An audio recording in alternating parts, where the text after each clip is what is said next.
is it important to create amidst chaos? Chances are, if you're a creative person, you're particularly sensitive to the chaos, and we are overstimulated and overinformed of all of the suffering and tragedy that's going on in our world right now.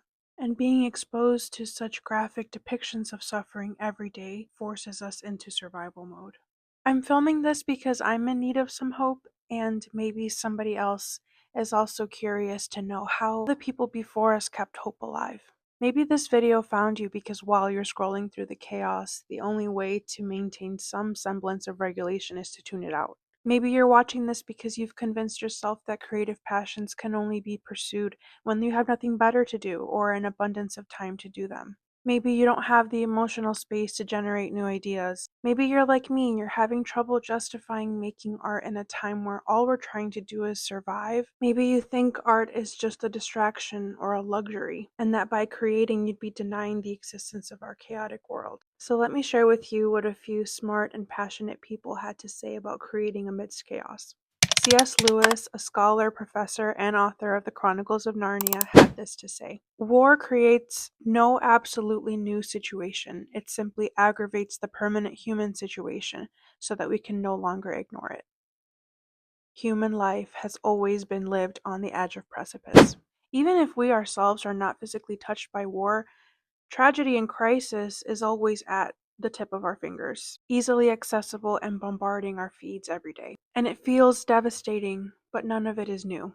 Facing an abyss, navigating chaos, and processing tragedy is what makes us human. And insisting on creating amidst chaos is what separates us from simpler creatures. As a species, we work through our pain in search of peace, healing, or understanding. And I love that. I love that about us. It's human nature to try to make sense of the world around us, and so many of us achieve that through creating art. Toni Morrison, an amazing author and the first African American woman to win a Nobel Prize in Literature, said, "This is precisely the time when artists go to work. There is no time for despair, no place for self-pity, no need for silence, no room for fear. We speak, we write, we do language. That is how civilizations heal." I know the world is bruised and bleeding, and though it is important not to ignore its pain, it is also critical to refuse to succumb to its malevolence.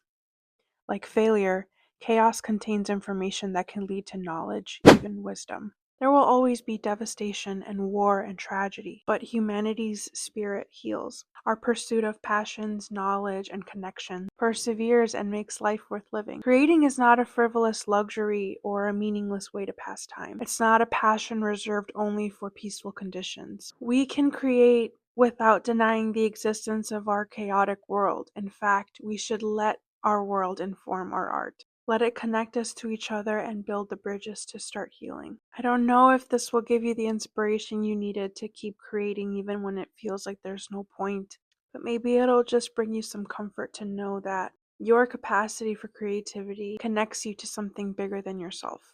It makes us human. The last quote I want to share is by James Baldwin. It reads, "You think your pain and your heartbreak are unprecedented in the history of the world.